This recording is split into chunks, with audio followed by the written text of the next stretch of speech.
तो आप सभी को महाशिवरात्रि की हार्दिक शुभकामनाएं। आज हम लोग देखेंगे एड्यूटेरिया के 5000 MCQ बुक से सेट नंबर 34। इससे पहले हम लोगों ने पूरे 1 से लेकर 33 सेट देखे हैं विस्तार से। चलिए उसी के क्रम में आज हम लोग देखेंगे सेट नंबर 34। देखते हैं आज का पहला प्रश्न है, वाक एवं अभिव्यक्ति की स्वतंत्रता के अंतर्गत निम्न में से कौन से शामिल है? तो देख लेते हैं कौन से शामिल है। तो ये प्रेस की स्वतंत्रता बिल्कुल शामिल है, प्रदर्शन एवं विरोध का अधिकार ये भी शामिल है, चुप रहने की स्वतंत्रता ये भी शामिल है, हड़ताल का अधिकार ये शामिल नहीं है। तो इसका आंसर हो जाएगा 1, 2 और 3, option number D. Option number D. वाक एवं अभिव्यक्ति की स्वतंत्रता का वर्णन अनुच्छेद 19 में है। किस में है? 19 में है। देख लेते हैं 19 के अंतर्गत कुल 6 प्रकार की स्वतंत्रता दी गई है। पहला देख लेते हैं बोलने की स्वतंत्रता। 19 का ए में क्या है? बोलने की स्वतंत्रता। 19 का बी में है शांतिपूर्वक एकत्रित होने या सभा होने की स्वतंत्रता। 19 का सी कहता है संघ बनाने की स्वतंत्रता, संघ बनाने की स्वतंत्रता। 19 का डी जो है कहीं पूरे देश के अंतर्गत किसी भी क्षेत्र में आवागमन की स्वतंत्रता, आवागमन की स्वतंत्रता। 19 का ई कहता है कि देश में कहीं भी निवास करने की स्वतंत्रता, कहीं भी हम लोग रह सकते हैं और कहीं भी वास कर सकते हैं। और एफ जो है इसे निरस्त कर दिया गया, इसमें संपत्ति के बारे में था। तो देख लेते हैं जी। 19 का जी कहता है कि कोई भी जीविका के लिए कोई भी व्यापार हम लोग कर सकते हैं, व्यापार करने की स्वतंत्रता। और 19 का ए में ही प्रेस की स्वतंत्रता है। 19 के ए में ही प्रेस की स्वतंत्रता है। चलिए दोस्तों अगला प्रश्न देखते हैं।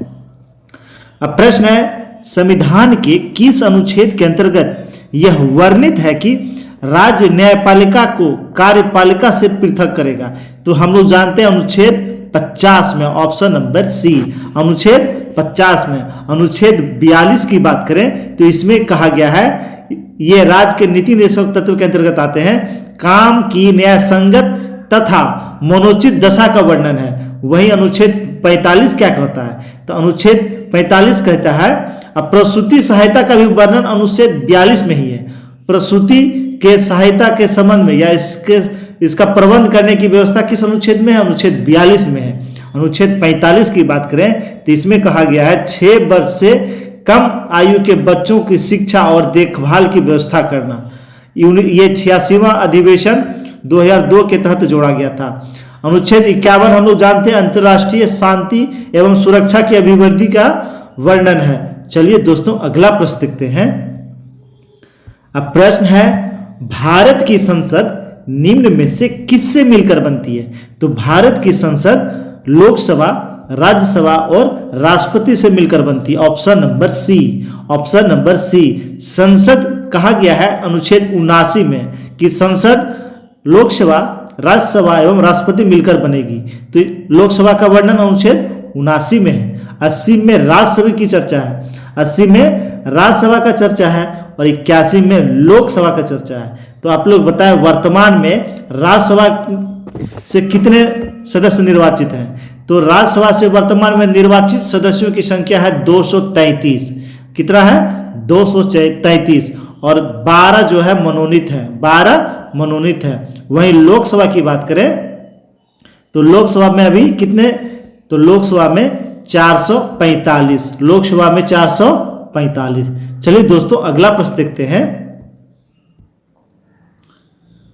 प्रश्न है, संविधान सभा के मूल अधिकारों, अल्पसंख्यकों एवं जनजातियों तथा बहिष्कृत प्रभावित क्षेत्रों के लिए परामर्शदाता समिति के अध्यक्ष कौन थे?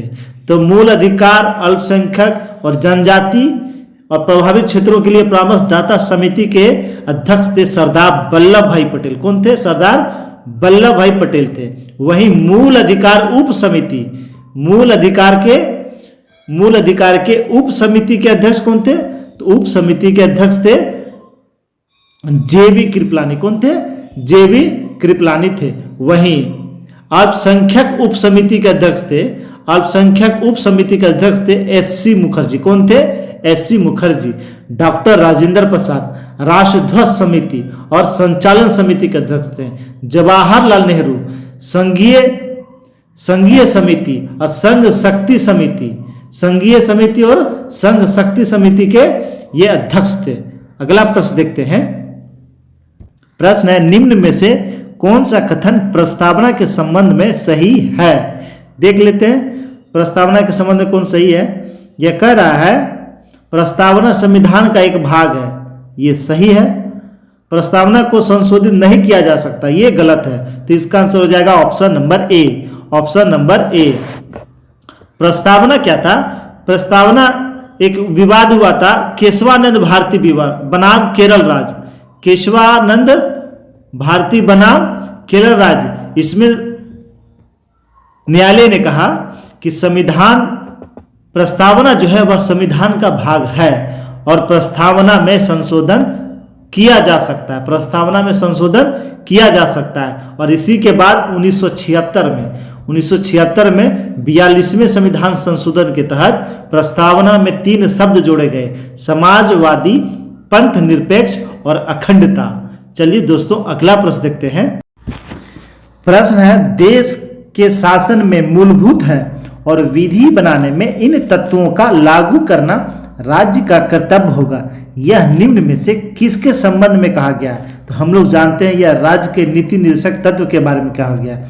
ऑप्शन नंबर बी, राज्य के नीति निर्देशक तत्व, इनका वर्णन संविधान के भाग 4 में है। किसमें है? भाग 4 में है, अनुच्छेद 36 से लेकर 51 तक, जो आयरलैंड के संविधान से लिया गया है। कहां से लिया गया है? आयरलैंड के संविधान से लिया गया। कल्याणकारी राज्य की संकल्पना का समावेश है राज्य के नीति निर्देशक तत्व में। यह सरकार के अधिकारों को बढ़ाता है और नीति निर्देशक तत्व के लिए हम लोग न्यायालय नहीं जा सकते, हम लोग न्यायालय नहीं जा सकते। यह समाज की भलाई के लिए, यह समाज की भलाई के लिए है। और यह लागू कब होता है? तो राज्य सरकार के द्वारा लागू करने के बाद ही नागरिकों को यह प्राप्त होता है। चलिए दोस्तों अगला प्रश्न देखते हैं। प्रश्न है, लोकसभा को उसके कार्यकाल की समाप्ति के पूर्व ही भंग किया जा सकता। कैसे भंग किया जा सकता? तो मंत्रिपरिषद की सलाह पर राष्ट्रपति के द्वारा। Option number C, option number C. अच्छा आप लोग बताएं कि अब तक कितनी बार समय से पूर्व लोकसभा को भंग किया गया? तो अब तक देख लेते हैं कब कब किया गया।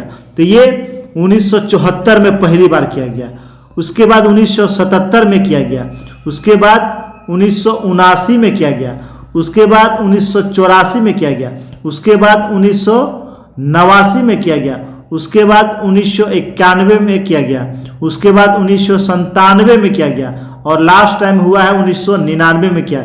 इतना बार जो है लोकसभा को समय से पूर्व ही भंग किया गया है। चलिए दोस्तों 8 बार, यानी कुल 8 बार किया गया है। देखते हैं अगला प्रश्न। प्रश्न है, संयुक्त राष्ट्र के किस मुख्य अंग की सदस्य संख्या संयुक्त चार्टर में संशोधन करके 2 बार बढ़ाई गई? तो किस में बढ़ाया गया? तो ये आर्थिक एवं सामाजिक परिषद, आर्थिक एवं सामाजिक परिषद। वहीं बात करें तो संयुक्त राष्ट्र के मुख्य 6 अंग हैं। मुख्य कितने अंग हैं? 6 अंग हैं। महासभा, कौन कौन? महासभा, सुरक्षा परिषद, ये सुरक्षा परिषद, उसके बाद आर्थिक एवं सामाजिक परिषद, ये आर्थिक एवं सामाजिक परिषद, उसके बाद प्रन्यास परिषद, प्रन्यास परिषद, उसके बाद अंतर्राष्ट्रीय न्यायालय, अंतर्राष्ट्रीय न्यायालय और सचिवालय, और सचिवालय। अच्छा आप लोग बताएं संयुक्त राष्ट्र में अभी कितने देश शामिल हैं? तो वर्तमान में संयुक्त राष्ट्र में कितने देश हैं? तो वर्तमान में संयुक्त राष्ट्र में 193 देश शामिल हैं। सबसे अंतिम में शामिल देश एग्जाम में पूछ देता है, दक्षिणी सूडान। कौन? दक्षिणी सूडान। बात करें संयुक्त राष्ट्र संघ, जिसकी स्थापना हुआ था 24 अक्टूबर 1945 को, 24 अक्टूबर 1945 को। और इसका हेडक्वार्टर कहाँ है? न्यूयॉर्क में। कहाँ है? न्यूयॉर्क में है। चलिए दोस्तों अगला प्रश्न देखते हैं। प्रश्न है, किस संविधान संशोधन अधिनियम द्वारा यह प्रावधान किया गया कि राष्ट्रपति राष्ट्रीय आपातकाल की उद्घोषणा केवल मंत्रिपरिषद की लिखित सिफारिश प्राप्त होने पर ही कर सकता है? यानी केवल लिखित होना चाहिए, मौखिक पर नहीं। और ये मंत्रिपरिषद के सिफारिश पर होना चाहिए। तो ये केम्मा संविधान संशोधन के तहत कहा गया 44वें संविधान संशोधन। 44वें संविधान संशोधन 1978 में हुआ था, 1978 में। इसी में जो है लोकसभा के कार्यकाल को पुनः 5 वर्ष कर दिया गया और संपत्ति के अधिकार को कानूनी अधिकार दिया गया था। चलिए दोस्तों अगला प्रश्न देखते हैं।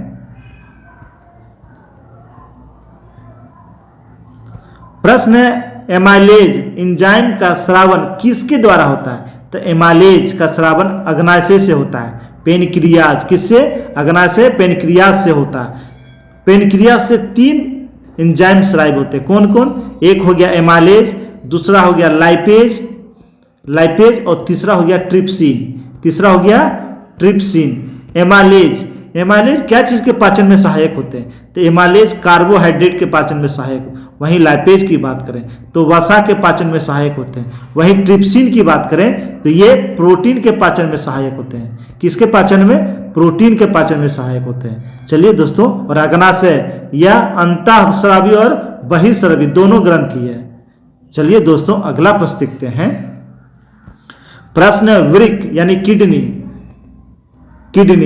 के बाहरी तथा भीतरी भाग को क्रमशः क्या कहते हैं? तो किडनी के बाहरी भाग को हम लोग क्या कहते हैं? कोटेक्स कहते हैं, और भीतरी भाग को मेडुला कहते हैं। तो इसका आंसर हो जाएगा ऑप्शन नंबर ए। मनुष्य में 2 किडनियां होती हैं। प्रत्येक किडनी का वजन 140 ग्राम होता है। कितना होता है? 140 ग्राम होता है। किडनी की क्रियात्मक इकाई को हम लोग किसमें नापते हैं? नेफ्रॉन में। किसमें? नेफ्रॉन में नापते हैं। अच्छा, आप लोग बताएं किडनी का कार्य क्या होता है? तो रक्त को छानना, और रक्त को जिस विधि से छानते हैं उसे हम लोग कहते हैं डायलिसिस। क्या कहते हैं? डायलिसिस। हिंदी में कहे तो अपोहन। क्या कहते हैं? अपोहन। किडनी में यूरिन का, मूत्र का निर्माण होता है। अच्छा, यूरिन की बात हुई तो बताएं यूरिन में कितना प्रतिशत जल होता है? एग्जाम में आया हुआ क्वेश्चन है। तो यूरिन में 95% जल होता है। और यूरिया कितना प्रतिशत होता है? और यूरिया होता है 2%। कितना होता है? 2%। चलिए दोस्तों अगला प्रश्न देखते हैं। प्रश्न है रक्त शर्करा को नियंत्रित करने के लिए इंसुलिन का स्रावन किस ग्रंथि से होता है? या ग्रंथि कर लीजिएगा। तो ये किस ग्रंथि से होता है? तो हम लोग जानते हैं ये अग्नाशय ग्रंथि से होता है। किससे होता है? अभी हम लोग देखें ऊपर अग्नाशय के बारे में, अग्नाशय ग्रंथि से होता है। चलिए दोस्तों अगला प्रश्न देखते हैं। अच्छा प्रश्न है, मुद्रास्फीति तथा बेरोजगारी के मध्य के संबंधों को दर्शाता है। तो मुद्रास्फीति और बेरोजगारी के बीच के संबंध को कौन सा वक्र दर्शाता है? तो ये दर्शाता है फिलिप्स वक्र। Option number A. चारों वक्र से क्वेश्चन आते ही है सर एग्जाम में।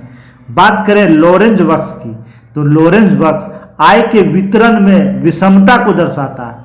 आय के वितरण में विषमता को दर्शाता है। वहीं बात करें लोफर वक्र का, तो लोफर वक्र कर दर और सरकारी राजस्व के बीच, सरकारी खर्च के राजस्व के बीच का संबंध को दर्शाता है, यानी करारोपण को दर्शाता है। वहीं कुर्जेंस वक्र क्या दर्शाता है? तो कुर्जेंस वक्र प्रति व्यक्ति आय के खिलाफ आर्थिक असमानता को दर्शाता है। प्रति व्यक्ति के खिलाफ आर्थिक असमानता को दर्शाता है कुर्जेंस वक्र। तो चारों वक्र हम लोग याद करके रखेंगे। चलिए दोस्तों, घाटे की वित्तीय व्यवस्था का अर्थव्यवस्था पर क्या प्रभाव पड़ता है? तो जब भी घाटे की वित्तीय व्यवस्था हो तो अर्थव्यवस्था में मुद्रा आपूर्ति में वृद्धि होती है। ऑप्शन नंबर बी, मुद्रा आपूर्ति में वृद्धि होती है। चलिए दोस्तों अगला प्रश्न देखते हैं। प्रश्न है भारत में मुद्रास्फीति के प्राकलन का सबसे प्रचलित माप क्या है? तो भारत में सबसे प्रचलित माप है उपभोक्ता मूल्य सूचकांक। अगला प्रश्न है निम्न में से कौन सा कथन सही है? देख लेते हैं। भारतीय रिजर्व बैंक का राष्ट्रीयकरण 1 जनवरी 1950 को हुआ, बिल्कुल गलत है। भारतीय रिजर्व बैंक का लेखा वर्ष अप्रैल मार्च है, ये भी गलत है। तो इसका आंसर हो जाएगा ऑप्शन नंबर डी। भारतीय आरबीआई का राष्ट्रीयकरण कब हुआ था? तो आरबीआई का राष्ट्रीयकरण 1 जनवरी 1935 में हुआ, सॉरी 1 जनवरी 1949 में हुआ था। 1 जनवरी 1949 में हुआ था, 1 जनवरी 1949 में। और आरबीआई का गठन हुआ था 1 अप्रैल 1935। 1 अप्रैल 1935 को आरबीआई का गठन हुआ था। वहीं बात करें आरबीआई का लेखा वर्ष का, तो इसका लेखा वर्ष 1 जुलाई से 30 जून है।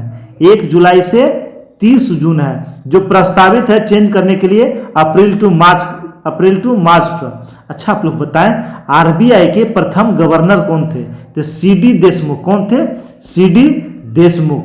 और वर्तमान में आरबीआई के गवर्नर कौन है? शक्तिकांत दास। कौन है? शक्तिकांत दास हैं। चलिए दोस्तों, अगला प्रश्न देखते हैं, मुद्रा से रिलेटेड है। निम्न में से कौन सा व्यापक मुद्रा कहलाती है? तो M3 को हम लोग व्यापक मुद्रा कहते हैं। वहीं M1 को हम लोग क्या कहते हैं? संकीर्ण मुद्रा।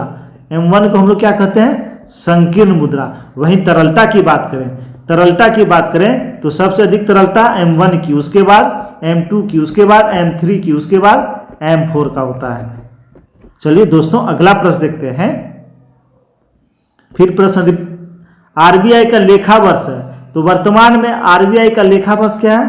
तो वर्तमान में आरबीआई का लेखा वर्ष 1 जुलाई से 30 जून, जो बहुत जल्द चेंज होगा, और 1 अप्रैल से 31 अप्रैल होने जा रहा है। चलिए दोस्तों, अगला प्रश्न है, भौतिक मानचित्र में निम्न में से किसे शामिल किया जाता है?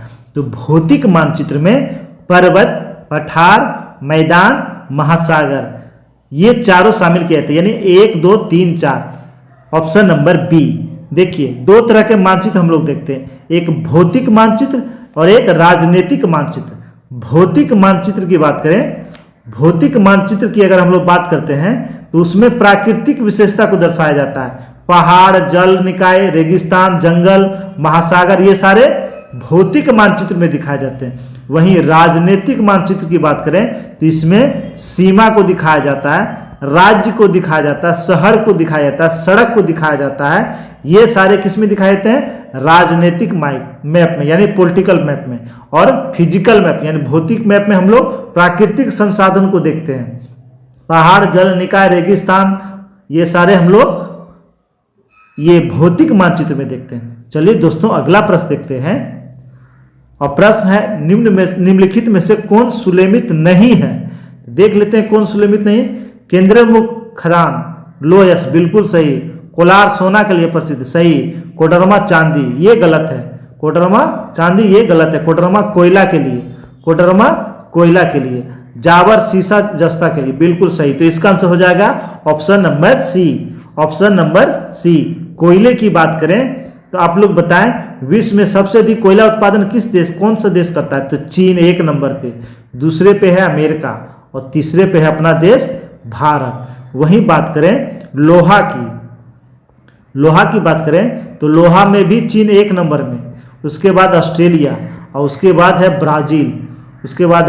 ब्राजील। वहीं सोना उत्पादन की बात करें तो सोना उत्पादन में भी चीन नंबर 1 पर है, उसके बाद ऑस्ट्रेलिया, और उसके बाद है रूस।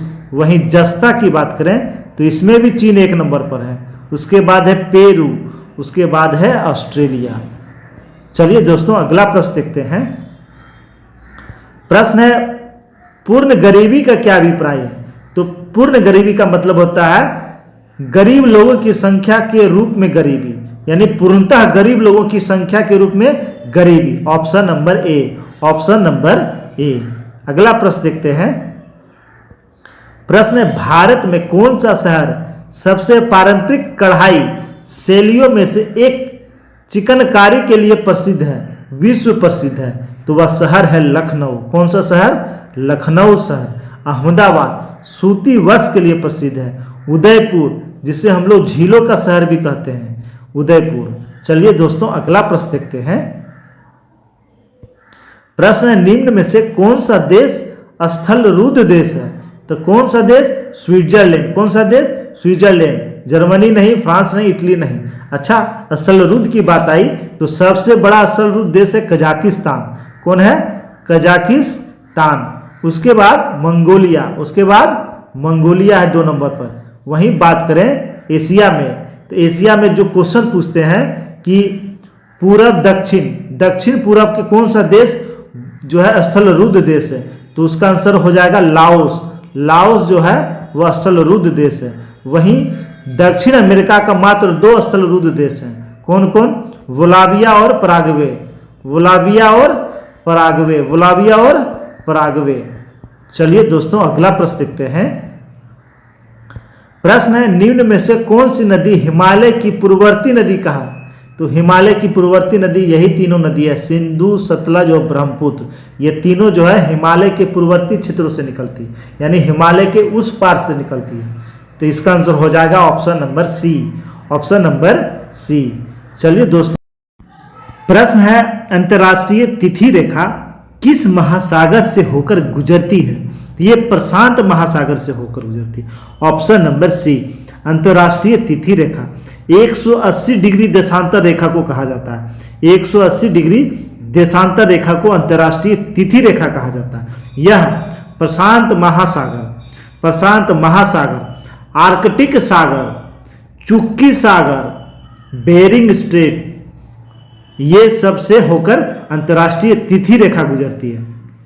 अंतर्राष्ट्रीय तिथि रेखा से पूरब जाने पर, यानी पश्चिम से पूरब जाने पर 1 दिन में वृद्धि होता है, और पूरब से पश्चिम जाने पर 1 दिन की कमी होती है। यानी पश्चिम से पूरब जाएंगे तो 1 दिन की वृद्धि होगी, और पूरब से पश्चिम आएंगे तो 1 दिन का कमी होगा। अच्छा, आप लोग बताएं, 0 डिग्री देशांतर रेखा, 0 डिग्री देशांतर रेखा को हम लोग क्या कहते हैं? प्रधान मध्याह्न रेखा, जो लंदन के ग्रीनविच होते हुए 8 देशों से गुजरती है।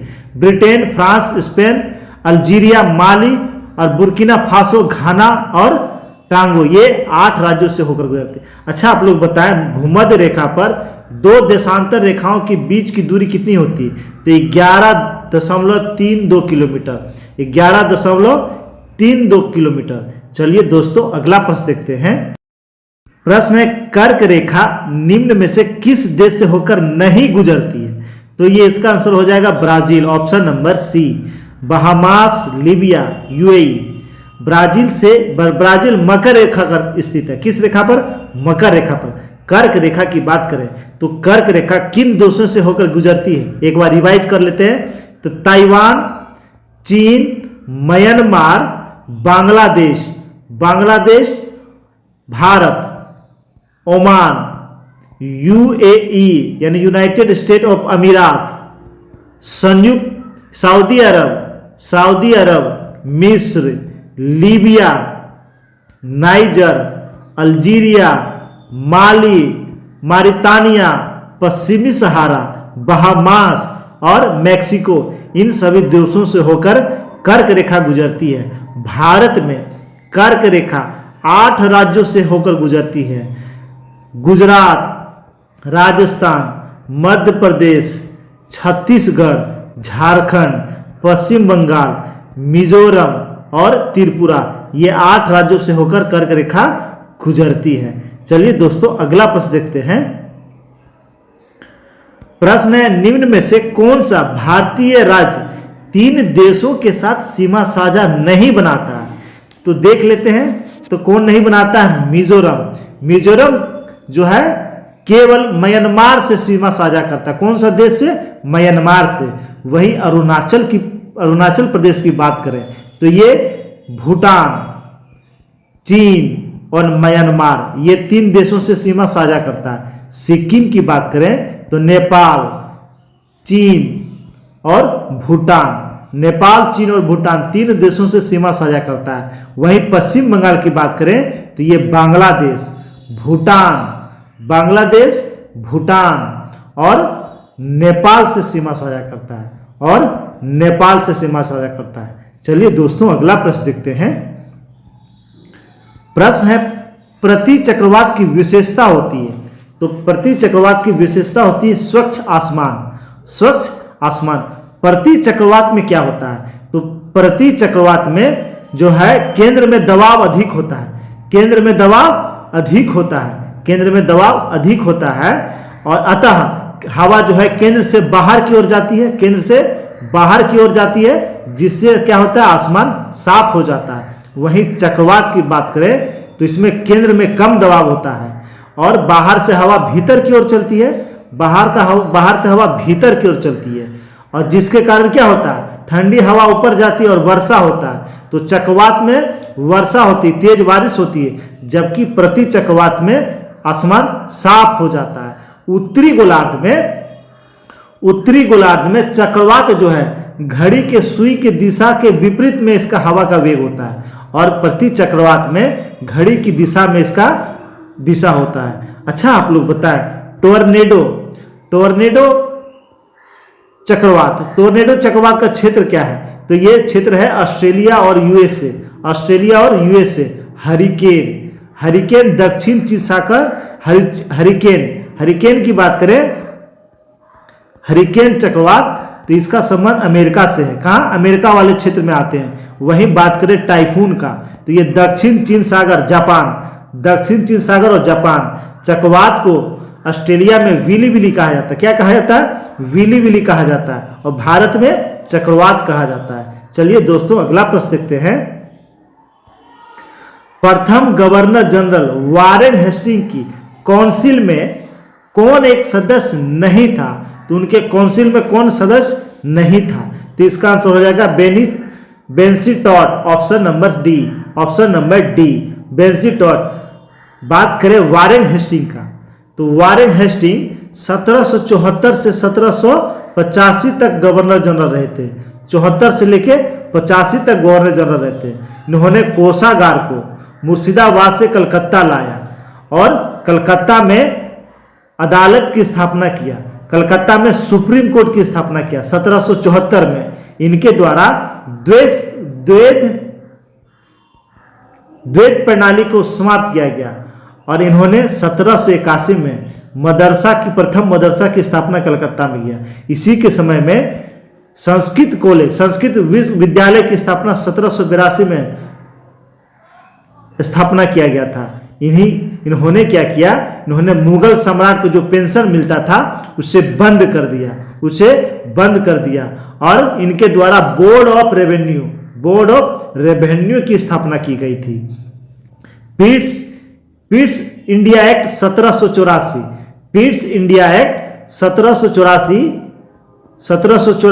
जो लागू हुआ था उसका इन्होंने विरोध किया था, और उसके कारण इन्होंने इस्तीफा दे दिया था। अब फिर इनको ब्रिटेन जाने पर इन पर महाभियोग चला था, और 1795 में इन्हें महाभियोग के आरोप से मुक्त कर दिया था। और सुरक्षा प्रकोष्ठ नीति किनकी देन है? वारेन हेस्टिंग की देन है। चलिए दोस्तों, अगला प्रश्न देखते हैं।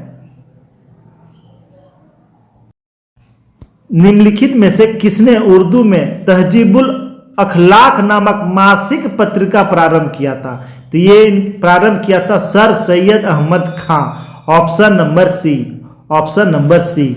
अच्छा, देख लेते हैं। कॉमरेड और हमदर्द के संपादक कौन थे? तो मोहम्मद अली जिन्ना। कौन थे? मोहम्मद अली जिन्ना थे। वहीं बात करें राष्ट्र गुप्तरूर, इसके संपादक थे दादा भाई निरोजी। कौन थे? दादा भाई निरोजी थे। अच्छा, आप लोग बताएं, मोहम्मद इकबाल ये किनके संपादक थे? तो मोहम्मद इकबाल तराने हिंद के संपादक थे। वहीं अब्दुल कलाम आजाद इंडिया विंस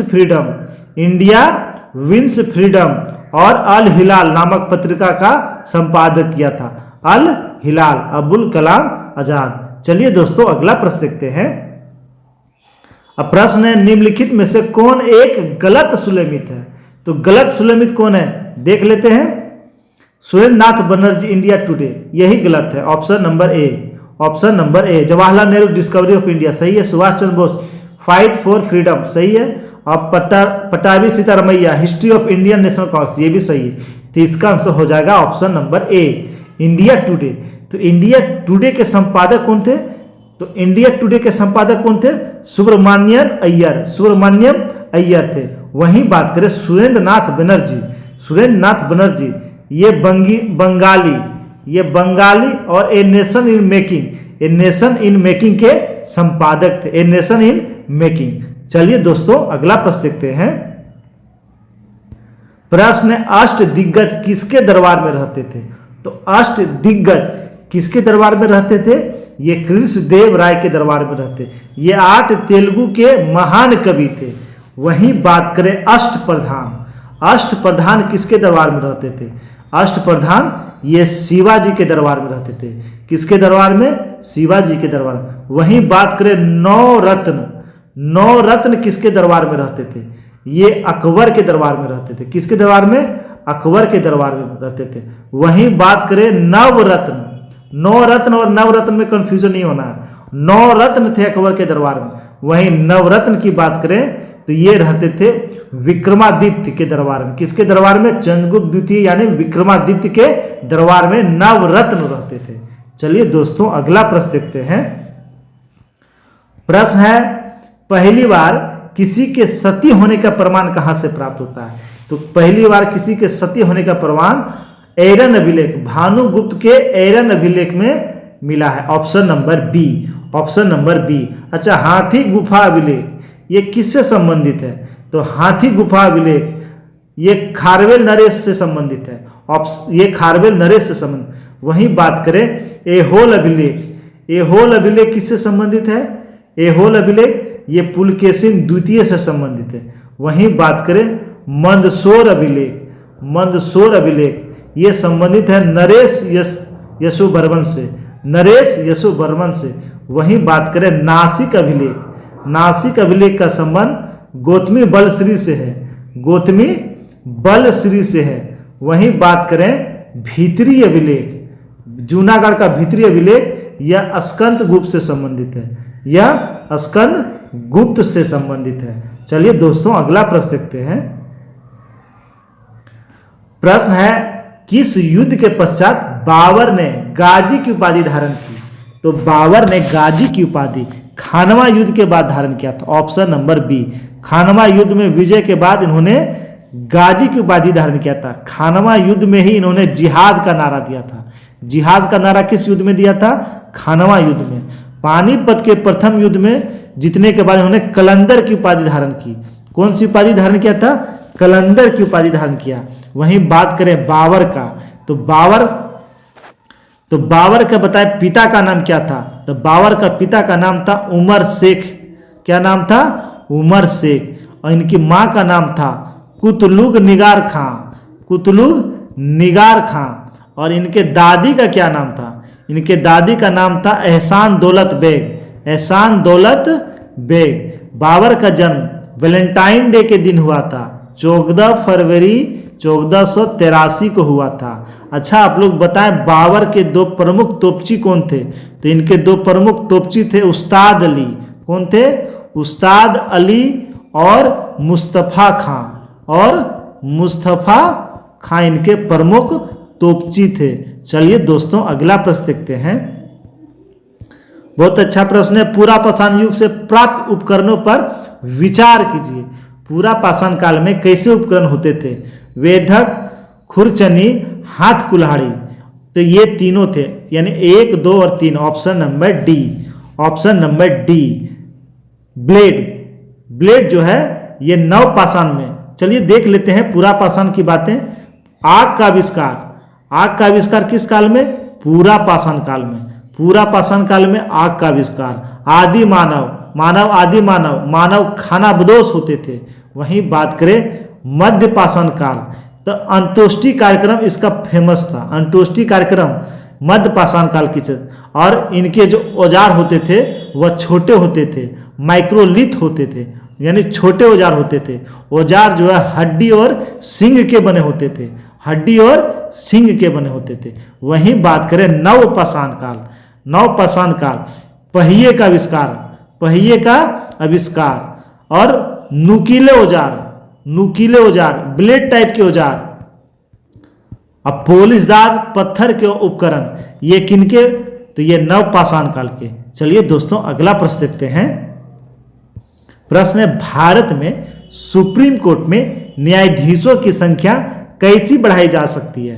तो न्यायाधीशों की संख्या संसद कानून द्वारा, संसदीय कानून द्वारा ही बढ़ाया जा सकता है। Option number B, option number B.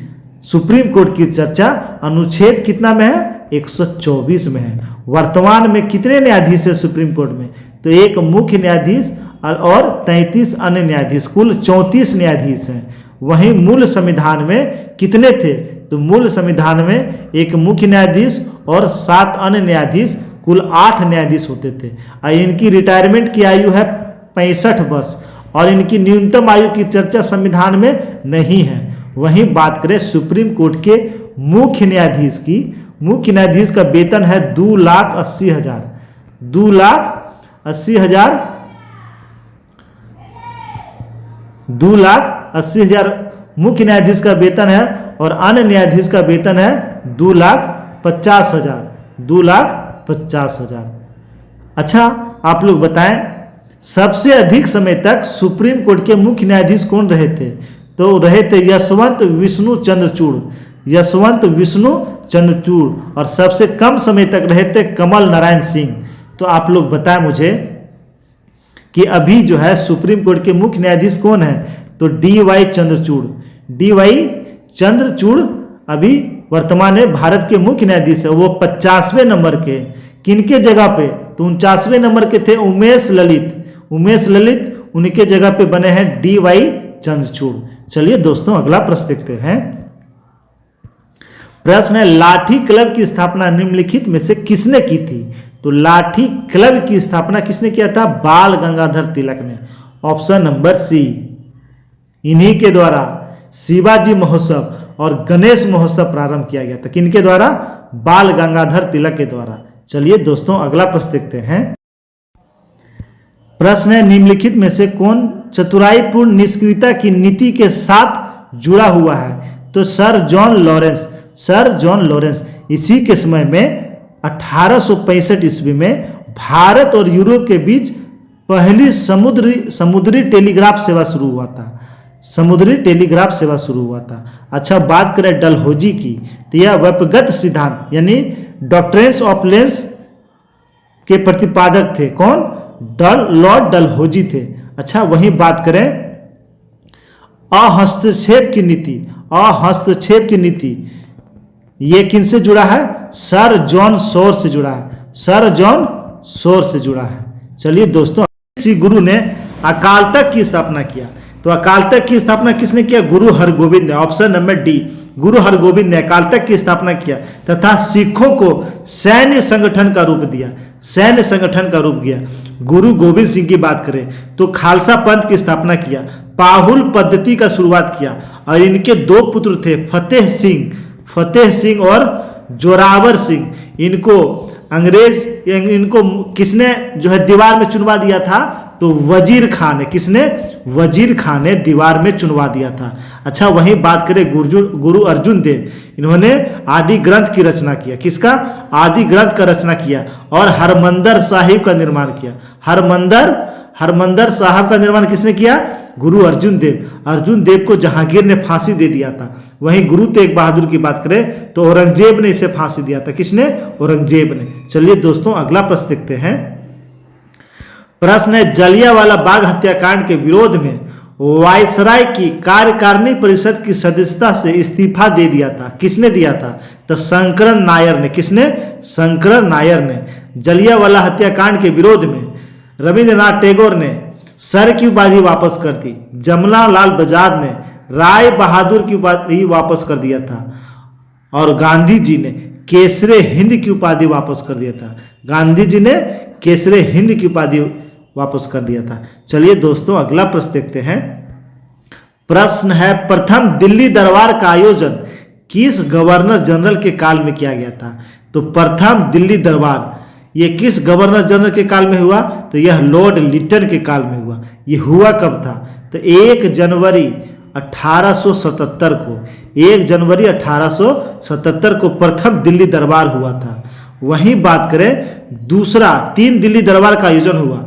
दूसरा दिल्ली दरबार का आयोजन कब हुआ था? तो दूसरा दिल्ली दरबार का आयोजन हुआ था 1903 ईस्वी में। 1903 ईस्वी में हुआ था। क्यों हुआ था? तो एडवर्ड ड्यूटिये के पदावरोहण के उपलक्ष्य में।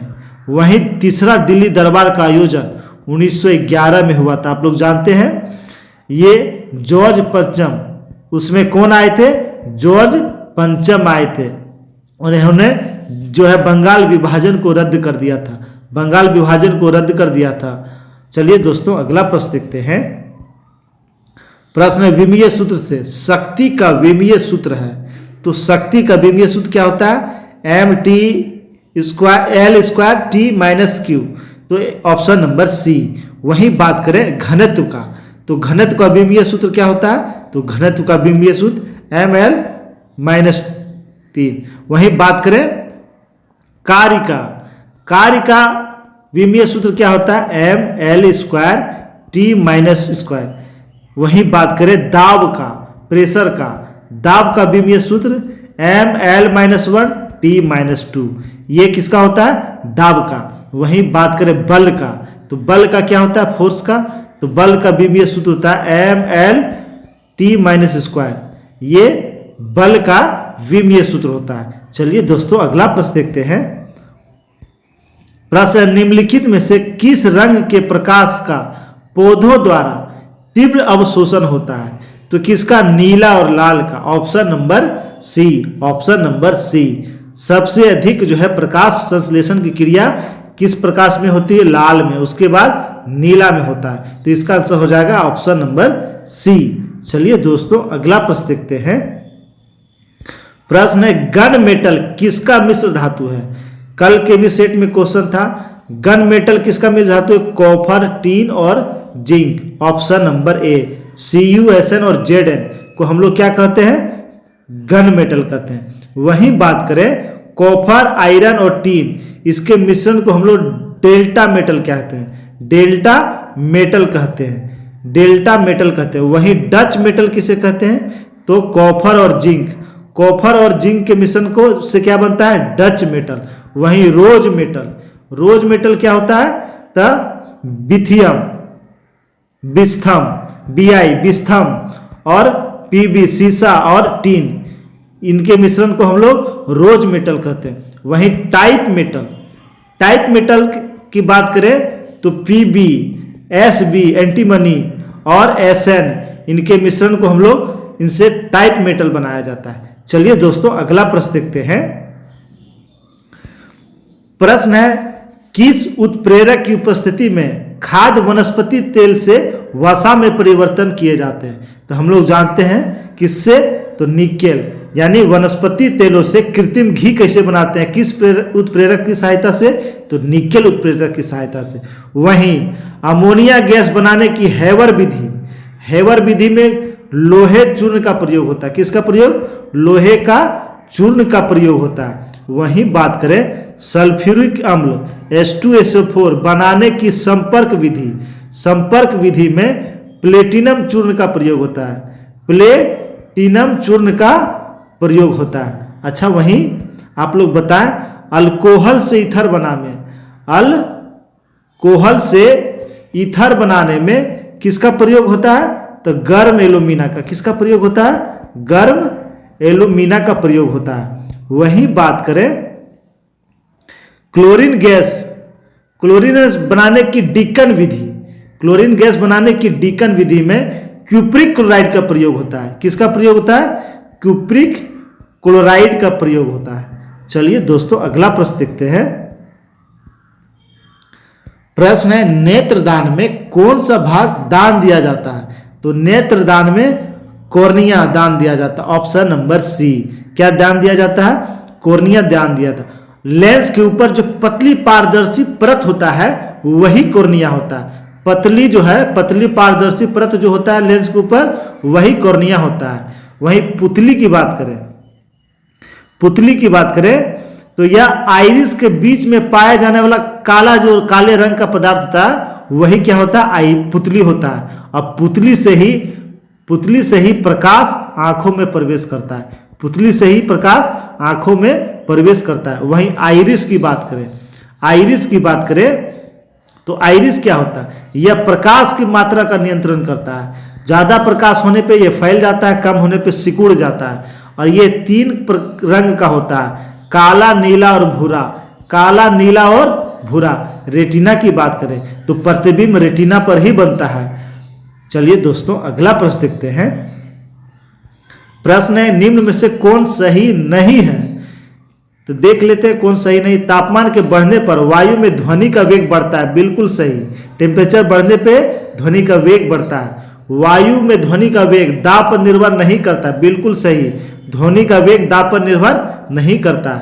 आर्द्रता के बढ़ने से वायु में ध्वनि का वेग कम होता है, ये गलत है। ऑप्शन नंबर सी, आर्द्रता के बढ़ने पर ध्वनि का वेग अधिक होता है, यानी बढ़ता है। क्या होता है? बढ़ता है।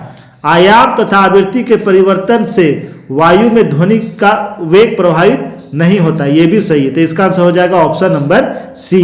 चलिए दोस्तों अगला प्रश्न देखते हैं।